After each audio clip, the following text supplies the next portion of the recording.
वंदना नाम की एक लड़की अपनी माँ के साथ एक छोटे से गांव में रहती थी।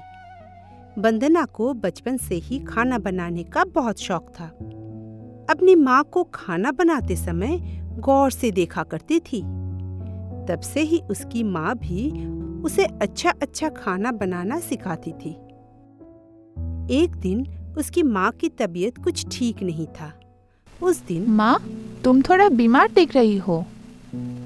हाँ बेटी, आज मेरी तबीयत ठीक नहीं लग रही है। थोड़ा थकी हुई महसूस कर रही हूँ। माँ, तुम आज आराम करो, खाना मैं बनाऊंगी। अरे बेटी, मैं रहते तू क्यों? तू रहने दे, मैं कर लूंगी। माँ, तुम तो बीमार हो और वैसे भी मुझे खाना पकाना अच्छा लगता है, तो आज मुझे बनाने दो ना। ठीक है, खाना बनाना अगर तुझे इतना ही अच्छा लगता है तो तू बड़ी होकर एक ढाबा खोलना और फिर जितनी मर्जी तरह तरह का खाना बनाना। अब पढ़ाई में ध्यान दे। अच्छा ठीक है, तब आपको मैं उसी ढाबे में रोज रोज नए नए खाना पका कर खिलाऊंगी और देखना कितने नए नए लोग आएंगे मेरे ढाबे पे खाना खाने। ठीक है मेरी बच्ची, तब तू जो बोलेगी मैं करूंगी। अब पढ़ाई कर। देखते देखते वंदना बड़ी हो गई। उसकी माँ बड़ी मुश्किल से उसकी परवरिश की, बड़ी तकलीफ सहकर उसका पढ़ाई भी पूरा किया। बड़े होने के बाद खाना बनाना वंदना की शौक में बदल गई। जब भी उसे वक्त मिलता था वो घर में मौजूद चीजों से कोई न कोई नए तरह का खाना बनाकर अपनी माँ को खिलाती रहती थी। ऐसा करते करते उसकी स्कूल पूरा हो जाता है। इसके कुछ दिनों के बाद उसकी माँ भी उसकी शादी तय कर देती है। पर माँ, इतनी जल्दी मैं शादी कर लूंगी तो आपको कौन देखेगा? और मेरा ढाबा बनाने का सपना भी कैसे पूरा होगा? बेटी, अब मेरी उम्र हो गई है, कल क्या हो जाए कोई भरोसा नहीं। तू भी बड़ी हो गई है, अब तेरी शादी करवा दूंगी तो मुझे बहुत सुकून मिलेगा और मुझे तेरी कोई फिक्र भी नहीं रहेगी। और तेरा सपना अगर तू मन से चाहती है तो देखना वो सपना भी तेरा एक दिन जरूर पूरा होगा। फिर सब कुछ ठीक होने के बाद कल्याण नाम का एक लड़के के साथ वंदना की शादी हो जाती है। कल्याण के घर में उसकी माँ और पिताजी रहते थे। उसकी परिवार की हालत वंदना के घर से काफी अच्छा था। अपने ससुराल में जाकर वंदना अच्छा अच्छा खाना बनाकर सबको खिलाती रहती थी और धीरे धीरे वंदना ससुराल वालों का दिल जीत लेती है।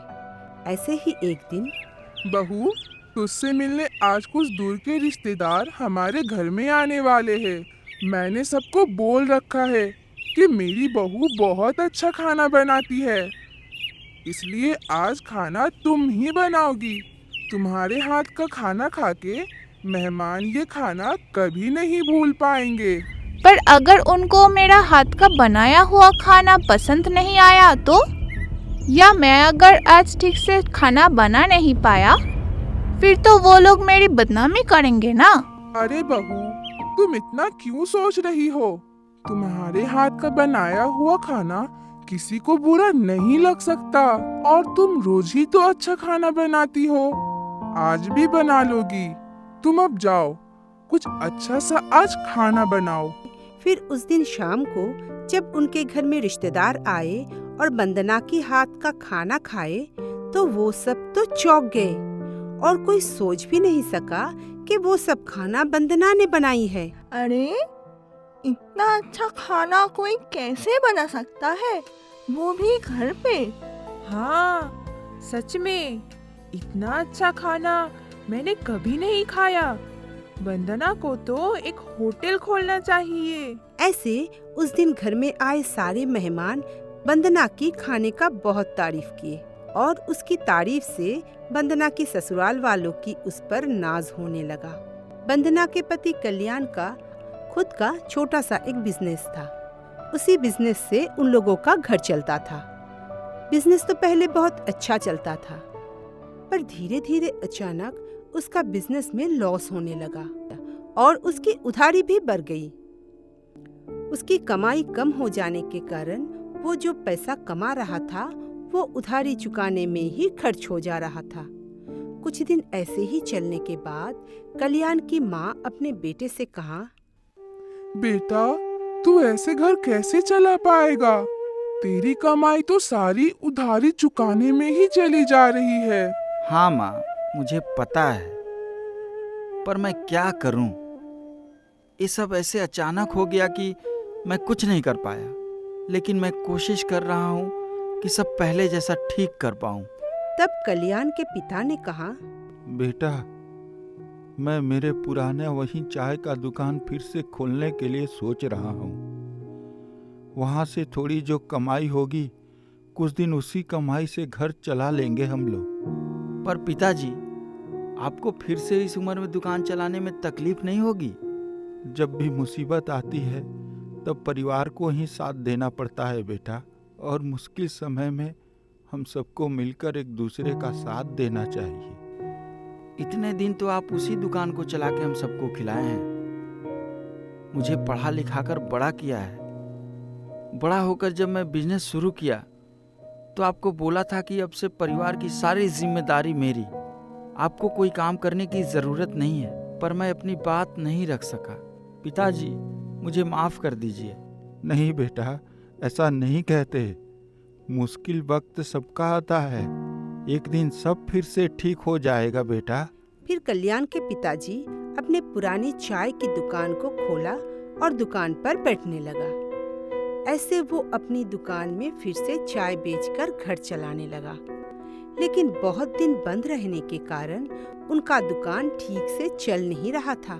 तभी एक दिन कल्याण के पिताजी की तबीयत बहुत खराब हो जाता है और 2-3 दिनों में ही उसका मौत हो जाता है।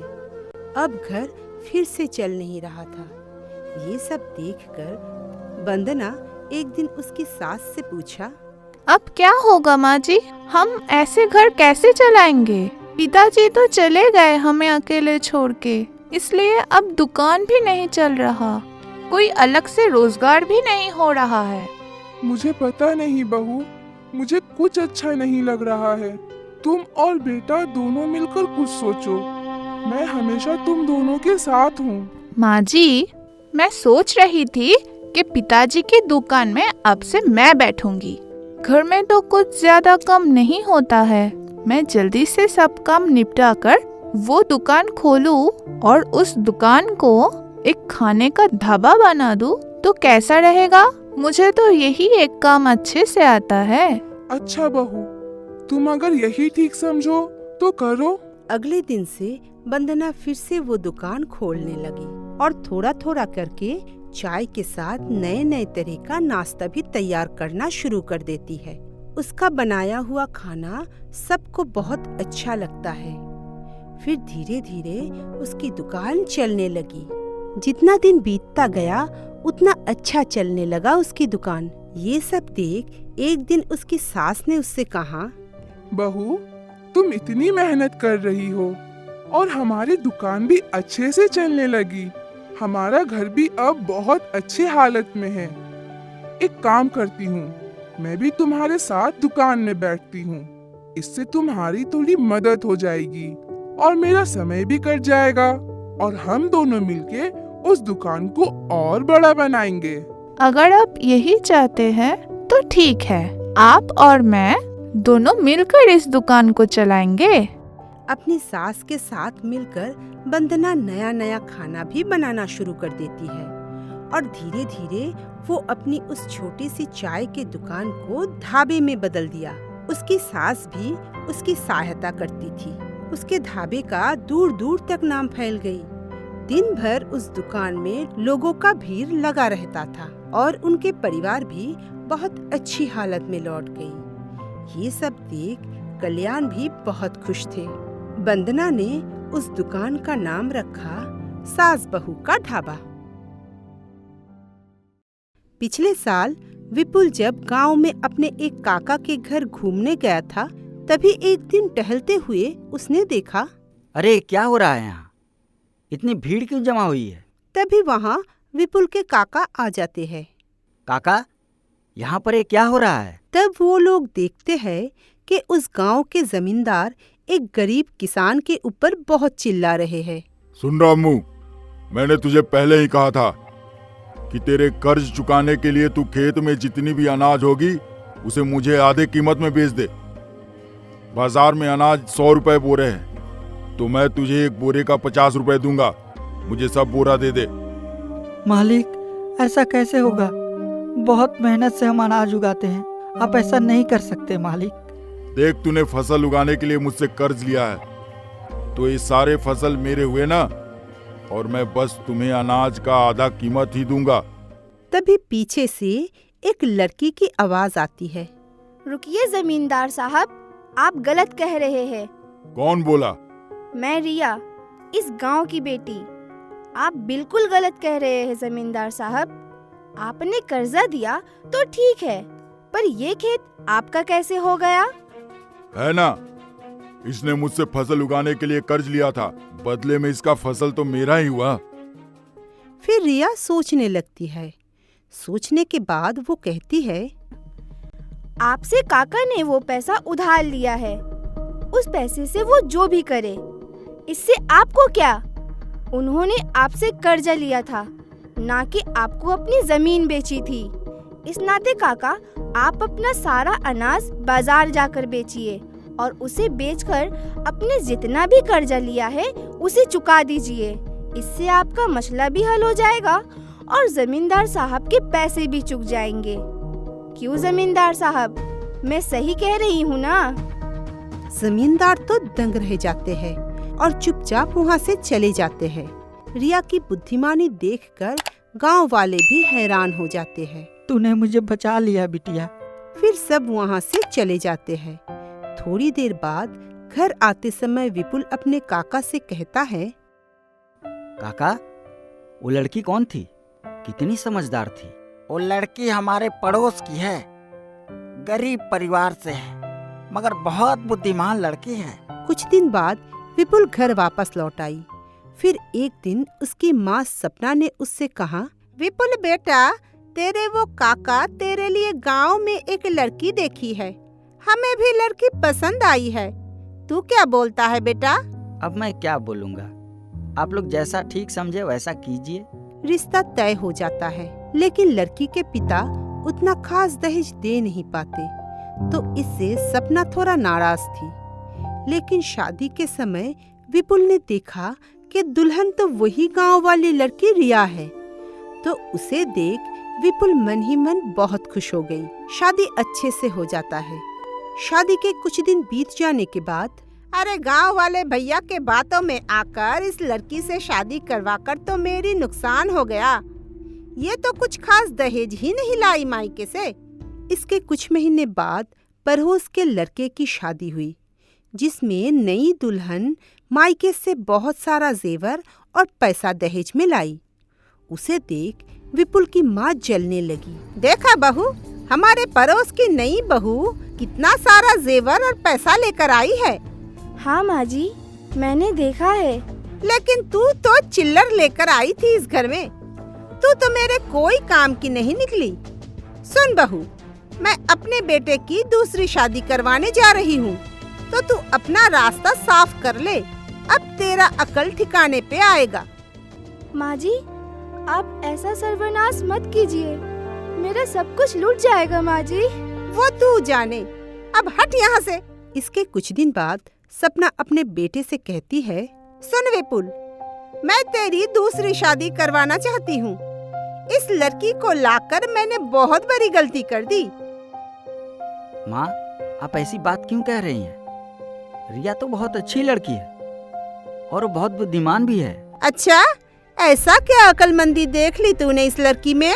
मुझे तो ऐसी कुछ नहीं दिखी। अगर आपको मेरी बातों पर यकीन नहीं है तो आप खुद ही उसकी परीक्षा लेकर देखिए।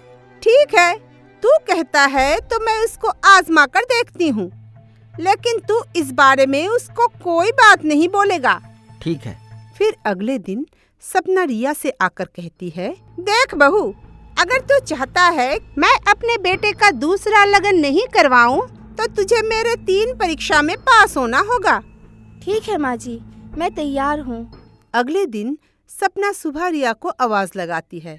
रिया, ओ रिया बहू, कहाँ है? यहाँ आ। हाँ माँ जी, बोलिए, क्या बात है? तैयार तो हो ना पहली परीक्षा के लिए? जी माँ जी। देख, इन 10 केजी चावल में से कंकर को चुनकर अलग करना होगा, मगर ये काम तुम्हें सिर्फ 1 घंटे में ही करना पड़ेगा। ये सुनकर रिया थोड़ी देर के लिए सोच में पड़ जाती है, फिर कहती है, जी माँ जी, ठीक है। इतना कहकर रिया फटाफट वहाँ से चली जाती है और ठीक 1 घंटे के बाद आकर अपनी सास से कहती है, ये लीजिए माँ जी, मैंने चावल और कंकड़ दोनों अलग कर दिए हैं। तूने ये इतनी जल्दी कैसे किया? हमारे गांव में लोग सूप का इस्तेमाल करके चावल को फटक कर उससे कंकड़ अलग करते हैं। ठीक इसी तरह मैंने भी वही किया। सपना कुछ नहीं कहती और चली जाती है। अगले दिन, बहू, मेरी दूसरी परीक्षा ये है कि तुझे ये टंकी का पानी इन बाल्टियों में भरना पड़ेगा, टंकी को बिना हिलाए और उठाए। रिया फिर अपना दिमाग दौड़ाती है और ऊपर रखी टंकी में एक पाइप डाल देती है और उस पाइप को बाल्टी में रख देती है। फिर पानी अपने आप ही बाल्टियों में भरने लगी। ये देख सपना सोचती है, हाँ, वाकई ही में इसके पास काफी बुद्धि है। अगला परीक्षा और ज्यादा कठिन देना पड़ेगा। और अगले दिन, बहू, तुम्हारी आखिरी परीक्षा ये है कि तुम मुझे एक राख की रुमाल बनाकर लाकर दोगी, वो भी 1 घंटे के अंदर। माँ जी, मगर ऐसा कैसे होगा? ये तुम सोचो, मुझे 1 घंटे में रुमाल तैयार चाहिए। सपना वहाँ से चली जाती है। फिर 1 घंटा होने को आता है, मगर रिया नहीं आती। तब सपना सोचती है, लगता है अब जाकर लड़की फंसी। इस बार उसकी बुद्धिमानी नहीं चलेगी। अच्छा है। इतने में रिया हाथ में एक थाली लेकर आ जाती है। लीजिए माँ जी, आपकी राख की रुमाल। सपना ने देखा कि रिया एक रुमाल को थाली पर रखकर उसको पूरा जलाकर राख की रुमाल बनाकर ले आई है। ये देख सपना खुश हो जाती है और अपनी बहू को मन से स्वीकार कर लेती है। उस दिन से विपुल अपने परिवार के साथ सुख से रहने लगा।